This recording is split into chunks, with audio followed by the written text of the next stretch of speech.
Lecture number 188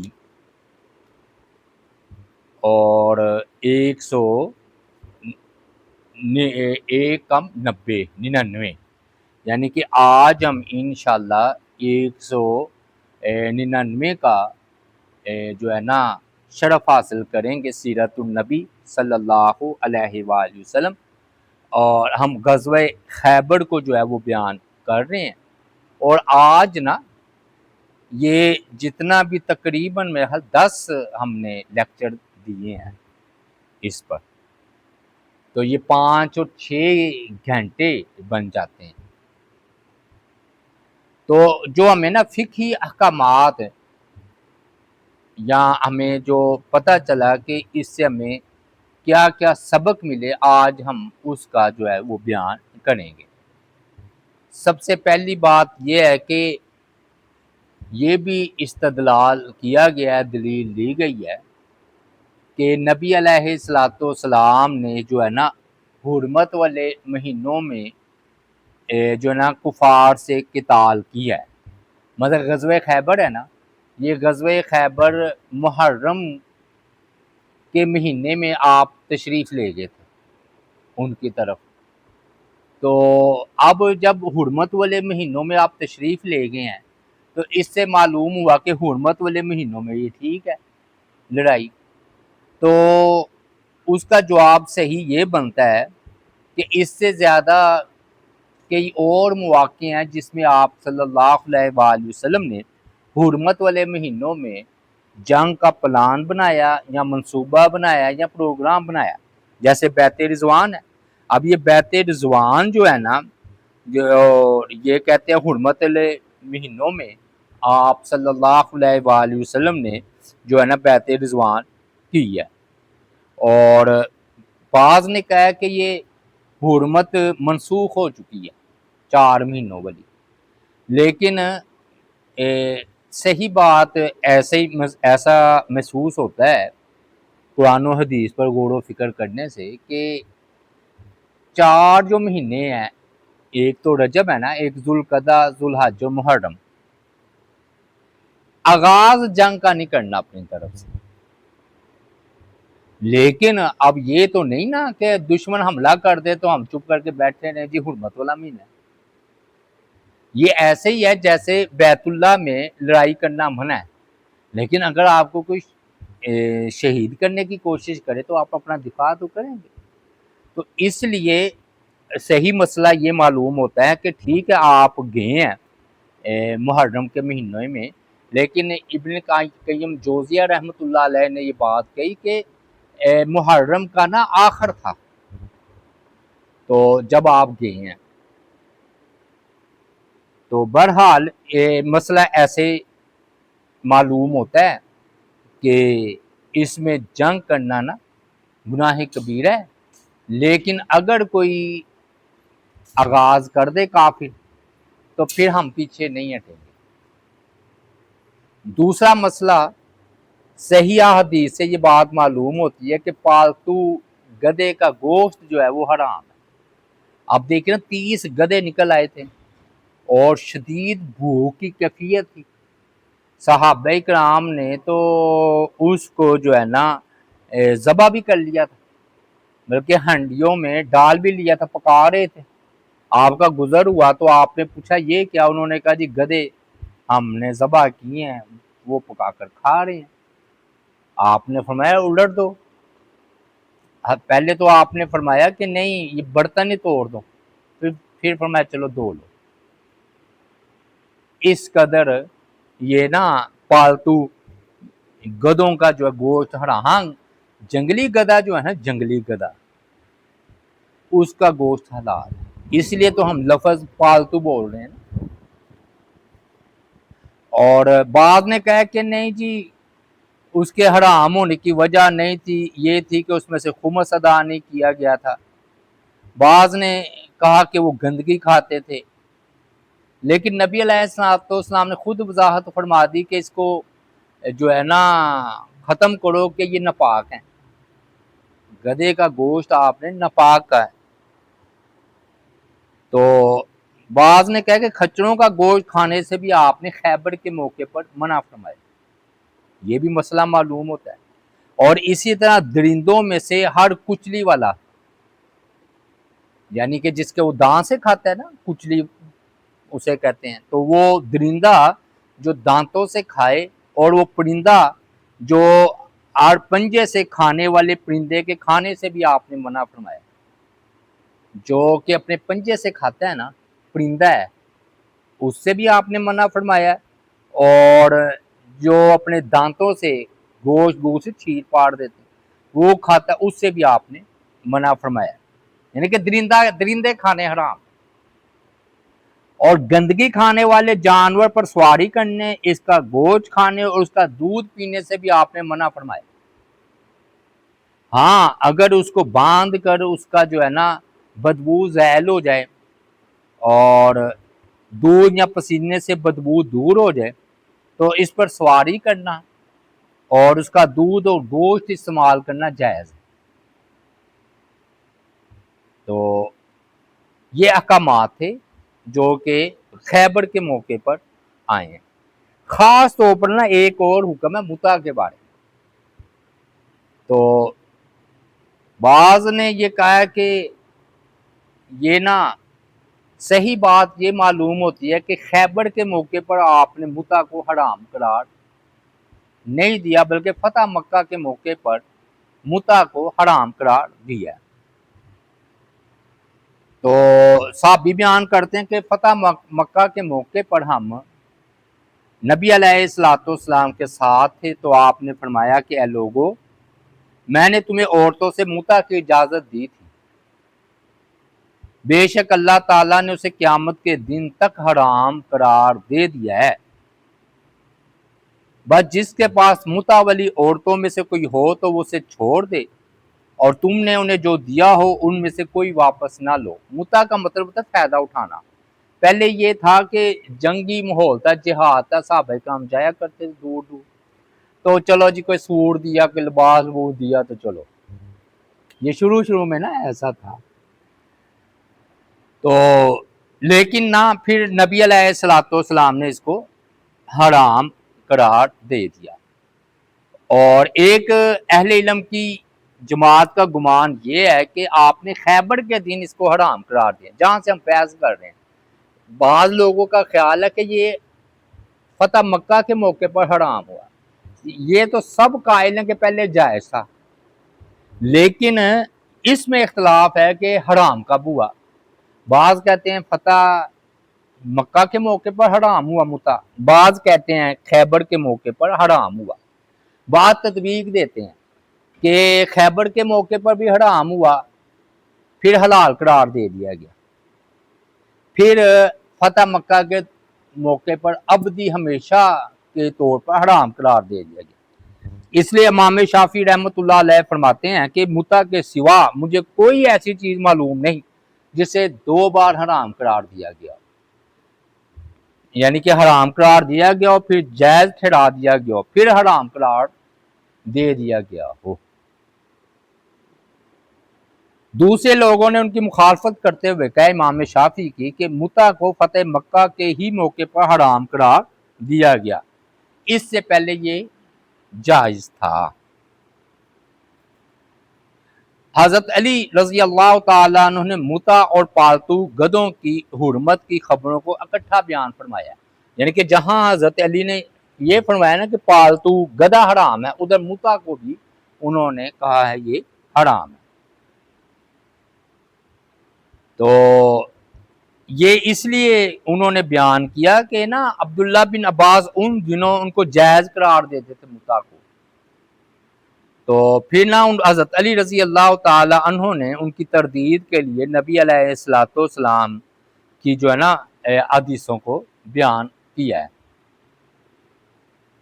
اب بعض نے یہ بات کہی ہے کہ جو ہے نا ابن عباس رضی اللہ تعالی عنہ کا جو موقف ہے نا کہ جی یہ حلال ہے متع، تو وہ کہتے ہیں اس کو ہم تطبیق اس طرح دیتے ہیں کہ وہ کہتے تھے جس طرح خون خنزیر حرام ہے لیکن با وقت ضرورت اضطراری حالت میں جائز ہے، اسی طرح اضطراری حالت میں متع بھی جائز ہے، لیکن پھر انہوں نے کہتے ہیں کہ وہ اس سے بھی رجوع کر لیا تھا۔ لیکن اس میں اختلاف ہے، ابن عباس رضی اللہ تعالی عنہ متع کے قائل رہے ہیں یا نہیں، ہم تو یہی کہتے ہیں، لیکن بعض کہتے ہیں وہ قائل رہے ہیں پوری زندگی متع کے، اور اسی سے یہ رافضی جو فرقہ ہے اسی سے تو وہ فائدہ اٹھاتا ہے۔ اور حضرت جو ہے نا ان کا قول ہے ایک کا کہ مثلاً متع اسے کہتے ہیں کہ ایک شخص جو ہے نا یہ کہے کہ بھی میں فلاں عورت سے حق مہر کی جگہ وہ اجرت کا نام نہ لے بلکہ حق مہر کے الفاظ استعمال کرے، گویا کہ یہ وقتی شادی کا نام ہے متع، حلالہ نہیں جس طرح، تو اسی طرح متع جو ہے نا وہ وقتی شادی کا نام ہے۔ تو بہرحال متع کی یہ صورت جو شیعہ حضرات کے یہاں رواج پا گئی ہے، اسلام میں جو ہے نا کبھی جائز تھی نہ ہے نہ ہو سکتی ہے، کیونکہ اس میں تو پھر کتنا فرق رہے گا، گویا کہ پیسے دیے تو حلال ہو گیا، پیسے نہ دیو دو تے رجم ہو جاؤ، اتنی سخت سزا۔ یعنی کہ اگر شادی شدہ بندہ ہے تو اگر اتنا ہی مسئلہ تھا کسی کو پیسے دو تو وہ جائز ہو جائے، تو اسلام نے جو حدیں لگائی ہیں، حدود نافذ کی ہیں، تو وہ تو بڑی سخت ہیں۔ یعنی کہ اتنا ہی فرق ہے کہ کوئی آتا ہے کہ یہ تو کہتے ہیں کوئی 10 روپے بھی دے دے نا، 50 روپے بھی دے دے عورت کو اور یہ معاملات کرے تو جائز ہے۔ تو اب آپ سوال پیدا ہوتا ہے واقعی کہ اگر رجم کی سزا اتنی سخت ہے اور اللہ کی حدود ہیں اور کہا کہ غیر شادی شدہ کو 100 کوڑے مارو، پھر تو فرق ہی نہ کوئی اتنا رہا، 50 روپے کے فرق میں وہ رجم ہو جاتا ہے۔ اس لیے صحیح بات یہ ہے کہ یہ نکاح تھا، یہ نہیں ہے کہ اجرت پر پیسے دیے اور فائدہ اٹھا لیا، بلکہ نکاح کرتے تھے، حق مہر ادا کرتے تھے۔ ہاں یہ تھا کہ ان کی نیت وقتی شادی کی ہوتی تھی، اور جب جہاد سے واپس آئے تو طلاق دے کے آگے۔ میں بات سمجھا پا رہا ہوں کہ نہیں؟ یعنی کہ جب جہاد سے واپس آئے تو طلاق دے دی۔ اور آج بھی یہ بعض رافضی لوگ جو باہر کے ملکوں کے دوروں پر ہوتے ہیں، عورت سے وقتی نکاح کرتے ہیں، حق مہر یہ وہ، پھر ان کو طلاق دے کر آ جاتے ہیں۔ تو بہرحال میں نے آپ کو ساری بات بتا دی ہے کہ یہ جو ہے نا اللہ معاف کرے، یہ تو پھر بے حیائی عام ہو جائے گی، بلکہ جو آج آپ کہہ رہے ہیں جی ہم نے حدود نافذ کرنی ہے اس میں، اور دوسرا کہہ دے متع جائز ہے، تو فرق کیا رہے گا؟ 50 روپے کا، 100 روپے کا، چلو 500 روپے کا، ایک ہی جان جا رہی ہے۔ اسلام کہتا ہے اسے رجم کر دو پتھر مار مار کے، تو وہ 100 روپیہ دے لیتا تو سارے کام ہی ٹھیک تھے۔ تو اس لیے نہیں، یہ بات نہیں ہمیں ان کی بات کا قابل قبول، ہاں پہلے ٹھیک ہے جائز تھا، اب منسوخ ہو گیا۔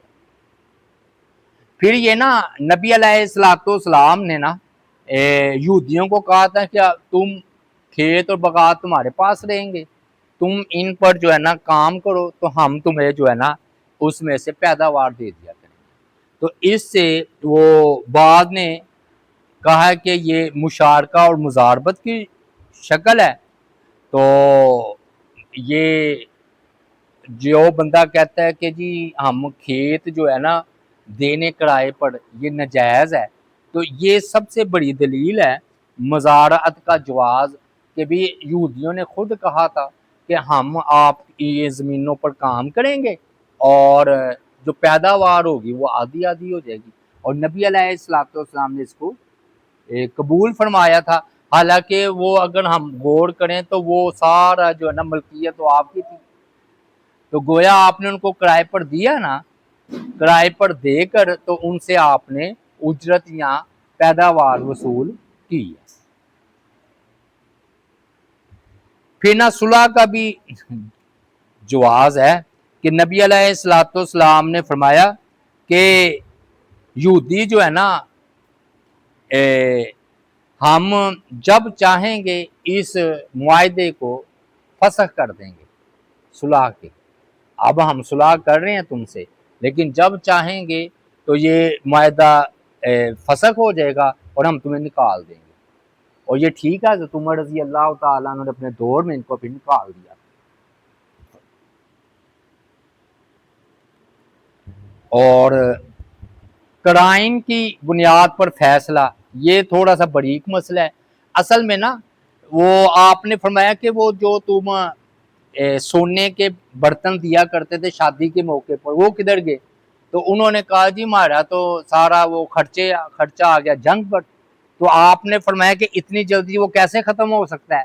تو یہ جو آپ نے فرمایا نا کہ یہ اتنی جلدی یہ کیسے ختم ہو سکتا ہے، تو یہ کہتے ہیں کہ اس بات کی دلیل ہے کہ قرائن اور علامات سے بھی مدد لی جا سکتی ہے، یعنی کہ قرینہ ہو، علامات ہو، تو یہ بات بھی درست ہے.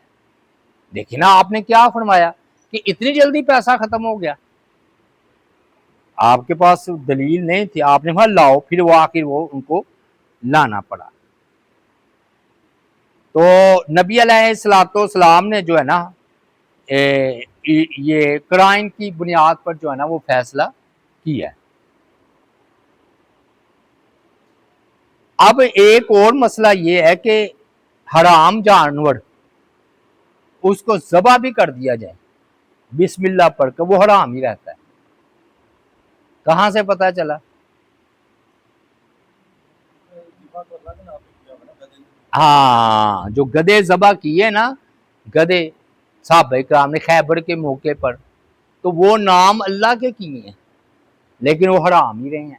تو معلوم ہوا کہ جو حرام چیز ہو وہ اللہ کا نام لینے سے حلال نہیں ہوتی.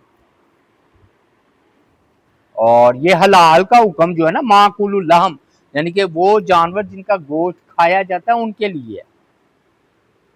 پھر یہ مسئلہ بھی معلوم ہوا تو کہ مال غنیمت میں خیانت کرنا بہت بڑا کبیرہ گناہ ہے. صحابہ کرام نے تو کہا کہ جنتی ہے، شہید ہو گیا. ایک آپ کا غلام تھا نا، مدغم اس کا نام تھا، تو اس کو تیر آ کر لگا ادھر، تو ادھر وہ شہید ہو گئے. تو صحابہ کرام نے کہا شہادت مبارک ہو. تو آپ نے فرمایا تمہیں کیا پتا ہے وہ ایک چادر اس نے چوری کی تھی، خیانت کی تھی، وہ اس پر آگ بن کر چھائی. تو مال غنیمت کی تقسیم سے پہلے اس میں سے کھا پی سکتا ہے، وہ میں نے بتایا تھا. کھانا پینا الگ ہے، استثنا ہے، وہ مال غنیمت میں سے کھا پی سکتا ہے. لیکن ابھی مال غنیمت اکٹھا ہوا ہے، ڈھیر لگا ہے، اور وقت کے حکمران نے یا اسلامی بادشاہ نے تقسیم نہیں کیا، تو وہ اس سے پہلے لینا یہ چوری. پھر نا یہ بھی ہے کہ مجاہدین میں زمین کو تقسیم کرنا، یعنی خیبر کے موقع پر جو یا بنو نذیر کے جو قلعے ہاتھ آئے تھے،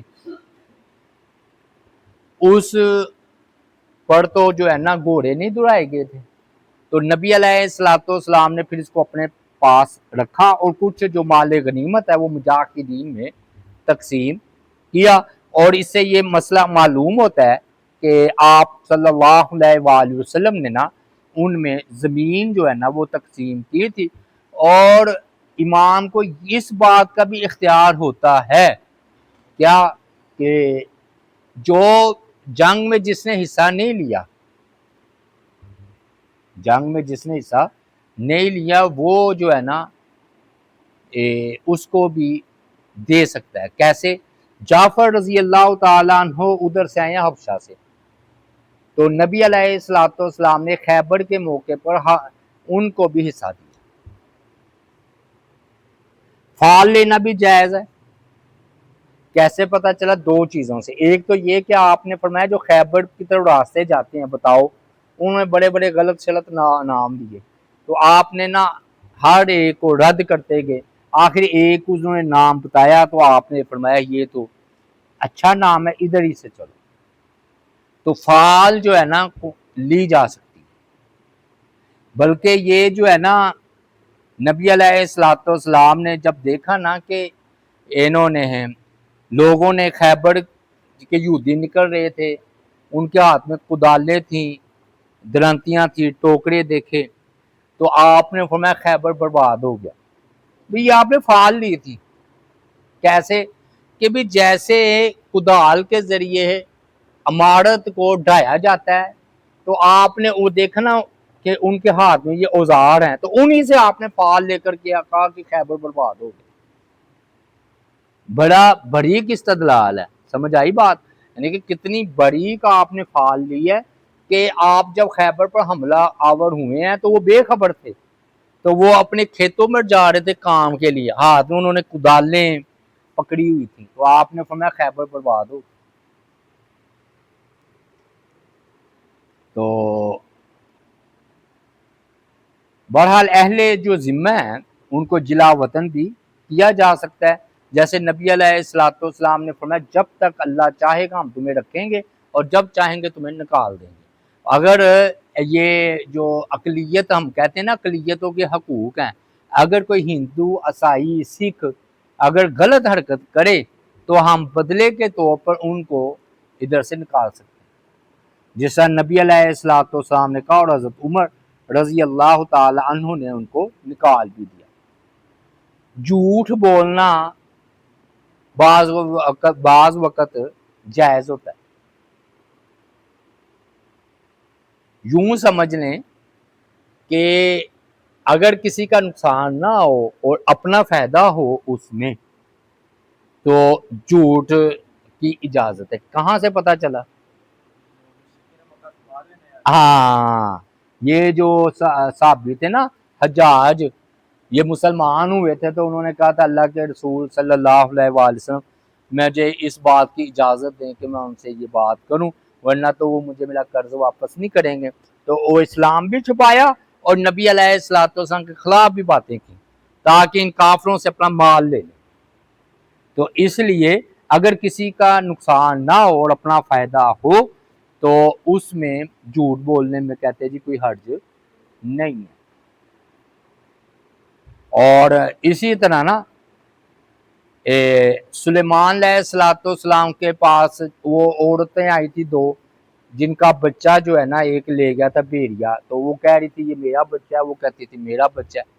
تو حضرت سلیمان علیہ السلام صرف تحقیق کے لیے نا کہا کہ ٹھیک ہے، ان دو بچوں کے دو ٹکڑے کرو، ایک عورت کو اس کو دے دو، دوسری کو اس کو دے دو۔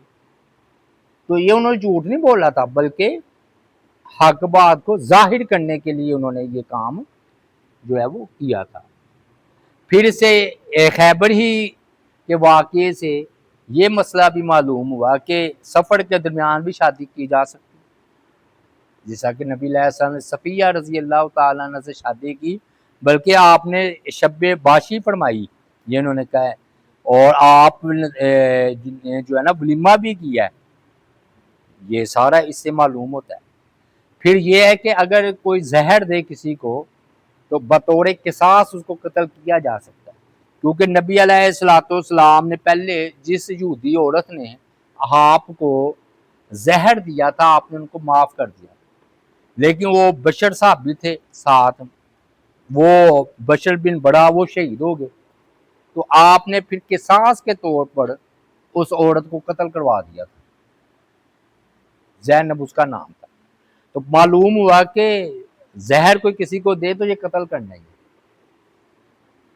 پھر اہل کتاب کا ذبیحہ جو ہے نا وہ حلال ہے، کیونکہ انہوں نے ذبح کیا تھا، یہودی عورت نے جب وہ بکری ذبح کی تھی تو اسی نے تو کی تھی، تو آپ صلی اللہ علیہ وآلہ وسلم اس کی دعوت پر گئے ہیں نا، وہ تو زہر ملا ہوا تھا، ورنہ آپ نے تو کچھ نہیں اس کو کہنا تھا، بلکہ آپ نے اس کی دعوت قبول کی ہے۔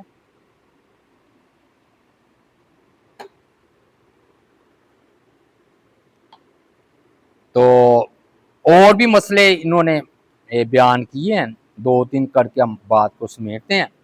فرمایا کہ جو اللہ اور یوم آخرت پر ایمان رکھتا ہے اس کے یہ حلال نہیں کہ وہ کسی دوسرے کی کھیتی کو پانی دے، یعنی کہ کیا مطلب، جب یہ لونڈیاں آتی ہیں نا اگر وہ حاملہ ہو، عورتیں جو گرفتار ہوئی ہیں، تو ان سے مباشرت کرنا منع ہے۔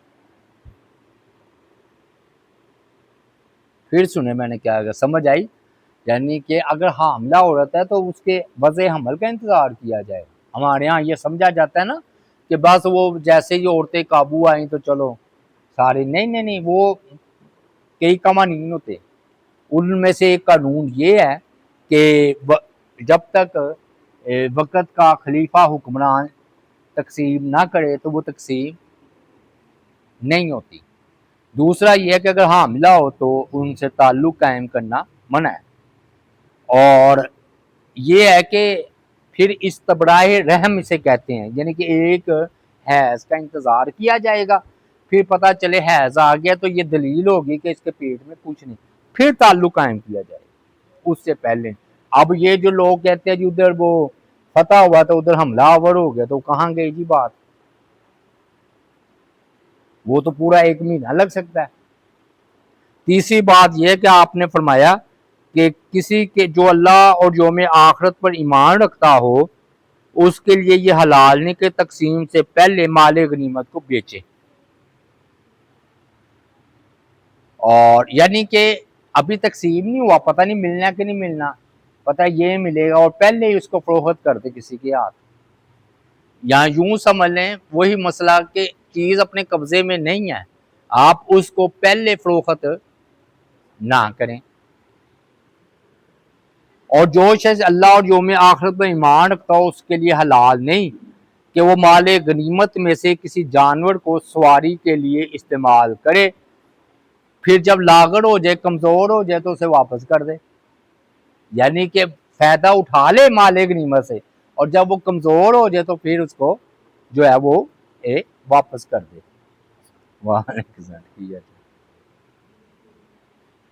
اور فرمایا جو شخص اللہ اور یوم آخرت پر ایمان رکھتا ہو اس کے لیے یہ حلال نہیں کہ مسلمانوں کے مال غنیمت میں سے کوئی کپڑا استعمال کرے, جب وہ بسیدہ ہو جائے تو وہ اسے جو ہے نا وہ واپس کر دے. مطلب یہ ہے کہ یہ نہیں ہے وہ مالک ہو گیا تو ہو گیا, اب یہ کیا کہ استعمال کر کے کہ یہ واپس رکھ لیں. اور معجزات کا بھی ظہور ہوا ہے کچھ, چلے اس کو بھی ہم تھوڑا سا بیان کر دیتے ہیں. ایک صحابی تھے عامر بن عقو, ان کی شہادت کی پیشین گوئی آپ نے کی تھی, بلکہ حضرت عمر نے نا استدلال کیا تھا بڑا بڑی. ایک صحابی تھے وہ خیبر کے موقع پر انہوں نے نا ہدی کے طور پر نا جانوروں کو چلانے کے لیے جہاد کے شعر بولے. جب وہ بولے نا تو آپ نے یہ سن کر فرمایا یہ کون ہے, تو کہا کہ یہ عامر بن عقو ہے. تو آپ نے فرمایا کہ اللہ اس پر رحم کرے.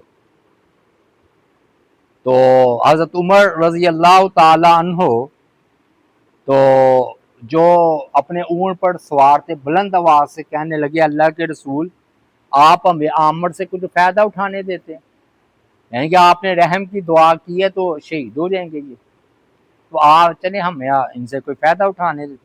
اور واقعی ایسا ہی ہوا, وہ شہید ہو گئے.